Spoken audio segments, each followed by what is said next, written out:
matin pour cette traditionnelle cérémonie des vœux. Je voudrais saluer la présence aujourd'hui parmi nous d'Isabelle Périgaud, notre députée de la 4e circonscription, de Daisy Luzac, vice-présidente du conseil départemental de Seine-et-Marne, et puis de Marc Cuypers, qui est le président de notre communauté de communes du Val-Briard. Merci à vous d'être là ce matin. Alors j'ai constaté un peu que cette traditionnelle cérémonie, dans les communes environnantes, il y avait un certain nombre de communes qui y renonçaient, et même certaines communautés de communes qui ne faisaient pas le feu, Marc. Les temps sont durs, et puis les économies budgétaires sont toujours les bienvenues. À Morcerf, j'ai souhaité maintenir cette manifestation, mais je vous rassure, nous faisons et continuerons à faire des économies sur bien d'autres postes budgétaires. Nous y sommes habitués depuis notre élection. En ce début d'année, le climat général est plutôt morose. Les tensions internationales, la guerre au Proche-Orient, la guerre en Ukraine, côté économie, l'inflation, et même si on en parle un peu moins en cette fin d'année, en ce début d'année, c'est le Covid. On en parle un peu dans certains pays européens, mais pour l'instant la France n'est pas trop touchée. Donc tous ces événements n'incitent pas forcément à l'euphorie, mais restons malgré tout optimistes.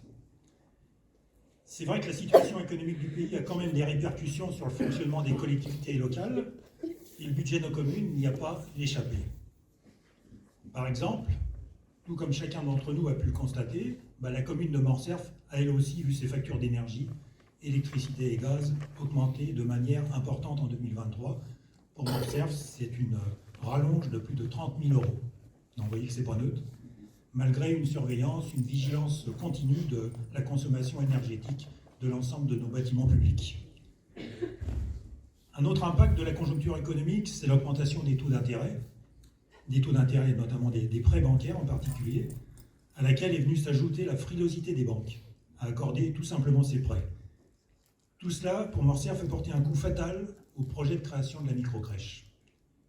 C'était un projet totalement privé, un projet séduisant que nous avons accompagné, soutenu, mais que la commune n'avait pas les moyens de financer sur ses fonds propres. Donc les investisseurs ont donc dû renoncer, n'étant pas suivis par les banques. C'est regrettable car c'était un service qui répondait véritablement à un besoin. Nous ne le perdrons pas de vue et nous n'hésiterons pas à accompagner d'autres investisseurs mieux fortunés. L'augmentation des taux d'intérêt et la frilosité des banques ont porté ainsi aussi un coup au marché immobilier, et Morcerf n'a pas non plus été épargné. Le promoteur en charge de la vente des terrains près de la maison de retraite, dénommé le Clos du Cerf, en a subi les conséquences puisque les clients acheteurs étaient plutôt rares et aucune vente à ce jour n'a été conclue. Une nouvelle dynamique commerciale sera lancée à partir du printemps. Je vous rappelle que nous avions dû monter cette opération immobilière afin de nous permettre de boucler le financement de la construction de la nouvelle école maternelle. Eh bien, malgré que nous n'ayons pas eu cette importante rentrée d'argent tant attendue en 2023, je suis très heureux de vous annoncer que nous avons quand même pu faire face à nos échéances et rembourser la totalité des fonds qui nous avaient été avancés par la banque pour ce projet de construction d'école, sans augmenter les impôts locaux. Comme vous le savez, le rétablissement de la situation financière de la commune a été pour nous une priorité absolue. Pour vous donner une idée de ce qu'a représenté la charge de la dette pour notre village, depuis notre élection en 2020 jusqu'à la fin de l'année dernière, nous avons remboursé plus de 1 300 000 € de dette. Cela équivaut à la quasi-totalité du montant annuel du budget de fonctionnement de notre commune. Vous comprenez que j'aurais bien sûr préféré avoir tout cet argent à disposition pour financer bien d'autres projets, plutôt que de les donner aux banques. Mais réjouissons-nous quand même, l'école est totalement payée et notre village s'est dans le même temps considérablement désendetté. Cela nous redonnera des marges de manœuvre pour l'avenir. Nous espérons que les effets de la crise immobilière vont commencer à s'atténuer en 2024 et que nous pourrons compter sur cette rentrée d'argent importante liée à la vente de ces terrains qui permettra de financer d'autres projets. Et des projets pour notre village, nous n'en manquons pas. Mais comme je l'ai rappelé dans le dernier numéro de notre bulletin municipal Notre Village, qui vous a été distribué dans les boîtes aux lettres fin décembre, nous ne commettrons pas l'erreur de lancer un projet sans que son financement ne soit totalement bouclé. Voilà, j'ai abordé quelques sujets financiers et économiques. J'ai déjà commencé à évoquer le bilan de l'année. Je vais donc le poursuivre et dresser en même temps quelques perspectives pour la suite. Faisons maintenant un retour sur quelques événements marquants de 2023. En commençant par la rénovation de l'ancienne école maternelle. Ce bâtiment était sans affectation depuis l'ouverture de la nouvelle école maternelle en septembre 2022. Il fallait donc lui trouver une nouvelle utilité. Nous avons pensé qu'il conviendrait parfaitement pour le périscolaire, l'accueil de loisirs, qui se trouvait logé dans la maison Billon, dans des locaux insuffisamment dotés, que ce soit en termes d'espace qu'en équipement sanitaire. Avant d'entamer les travaux de réhabilitation conséquents, nous avons donc proposé à l'association Famille Rurale, qui assume actuellement la gestion de ces activités, de pouvoir disposer de ce bâtiment. L'association a bien sûr accepté cette proposition, et nous avons donc lancé l'opération, et durant l'été, la rénovation a démarré, enduit, peinture, plomberie, électricité, aménagement d'une cuisine. Tout s'est déroulé conformément à nos attentes pour être finalisé pour la rentrée de septembre. Un coût de près de 30 000 € pour les finances communales. Je veux exprimer notre satisfaction pour le travail réalisé, les délais respectés par l'entreprise que nous avions choisie, une entreprise domiciliée sur notre commune, je vous le signale, et aussi l'action de nos agents qui ont réalisé différents travaux d'aménagement.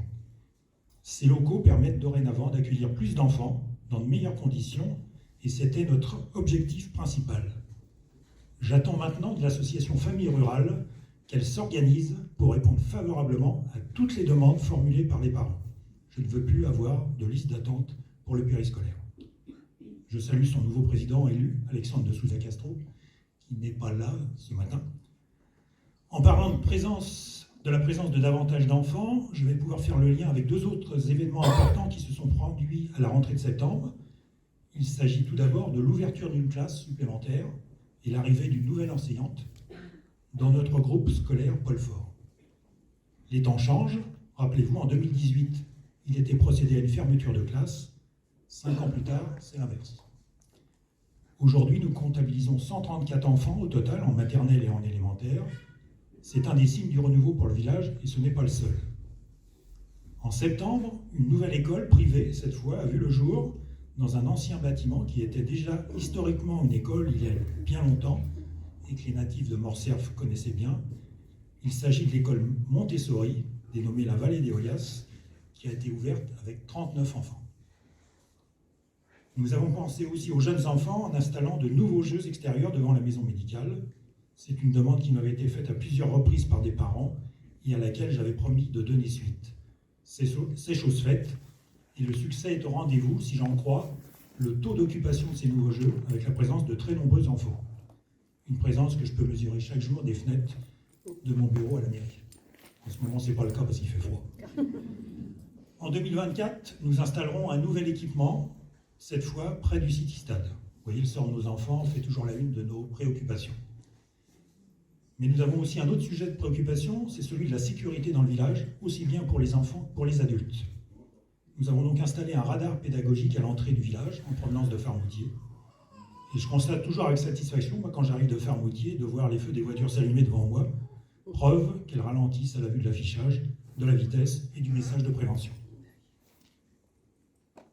Pour aller encore plus loin, nous prévoyons, et c'est Slobodan Bimbazic, mon adjoint en charge notamment de la voirie qui s'en occupe, nous avons le projet de passer la vitesse maximum à 30 km/h sur l'ensemble des rues de notre commune.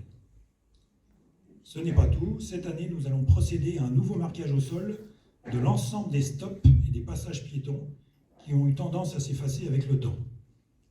Des passages piétons, nous l'avons constaté, qui sont en nombre insuffisant sur notre territoire. C'est pourquoi nous allons en profiter pour en ajouter de nouveaux qui sont indispensables pour sécuriser les traversées de tous. Toujours pour rester sur le thème de la sécurité, je voudrais revenir sur un nouvel incident qui s'est produit au mois de décembre avec un enfant qui s'est fait mordre par un chien près du City Stade. Je voudrais rappeler qu'en 2020, à la suite d'un accident similaire, nous avons pris un arrêté réglementant la circulation des chiens sur la commune, imposant la tenue en laisse dans l'espace public et l'interdiction d'accès dans des lieux publics tels que le parc de la maison médicale, le City Stade, le terrain de football, les abords des écoles aux heures de rentrée et de sortie. Nous aimons tous les chiens, mais j'en appelle au civisme de chacune et chacun d'entre nous pour éviter qu'un tel accident se renouvelle. 2023 a été aussi une année de travaux importants pour notre village.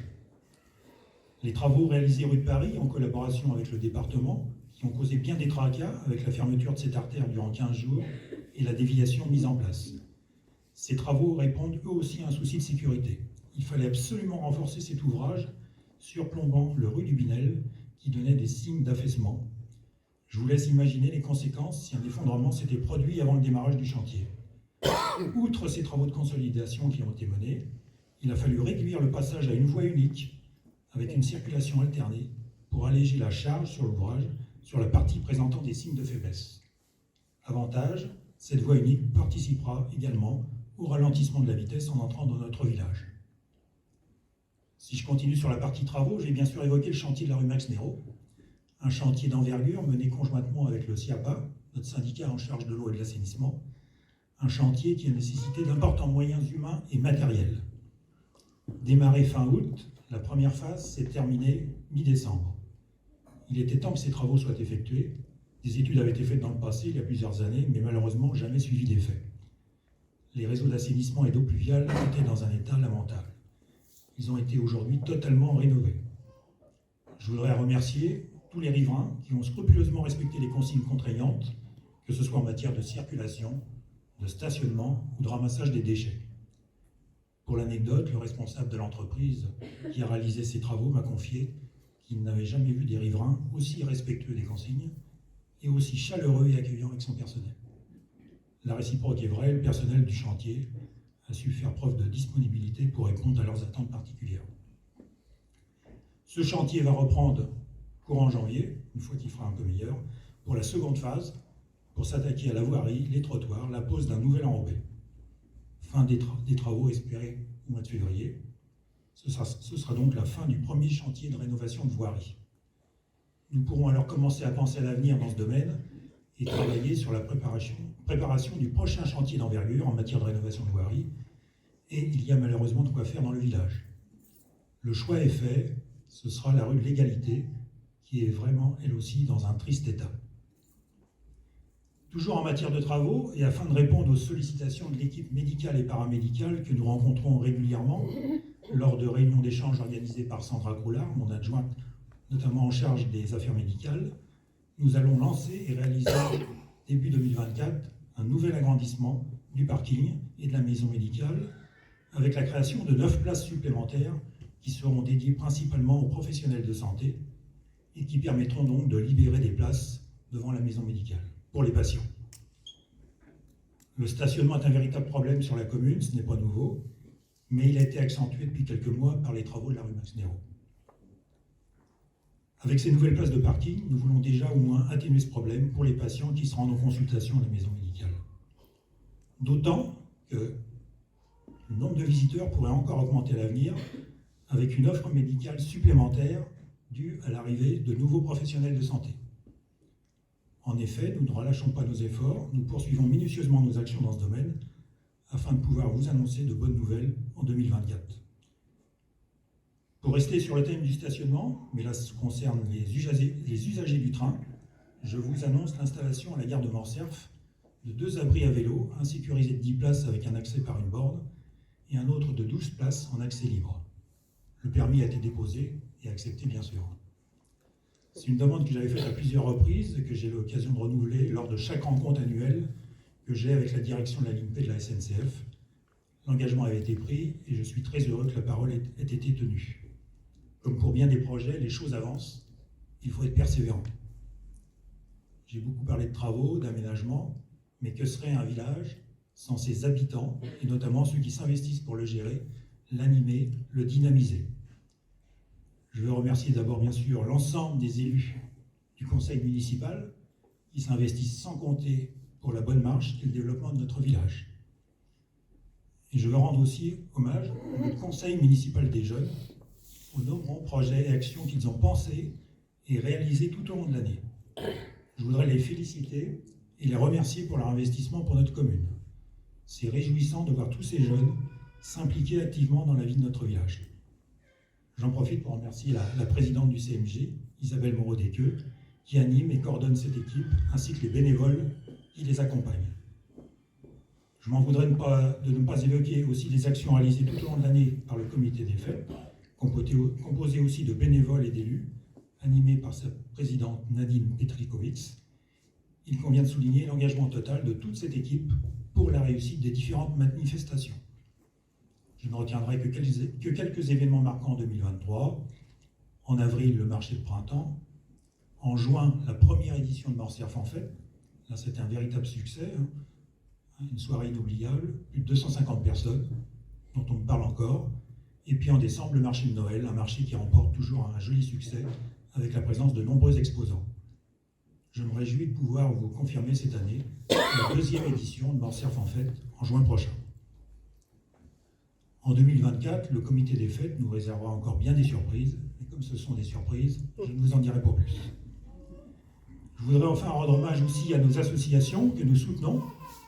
Pierre-Alexis Povesca, mon adjoint, a notamment la charge de coordonner leurs différentes activités et de les accompagner tout au long de l'année. Toutes ces associations participent, elles aussi, activement à l'animation de notre village.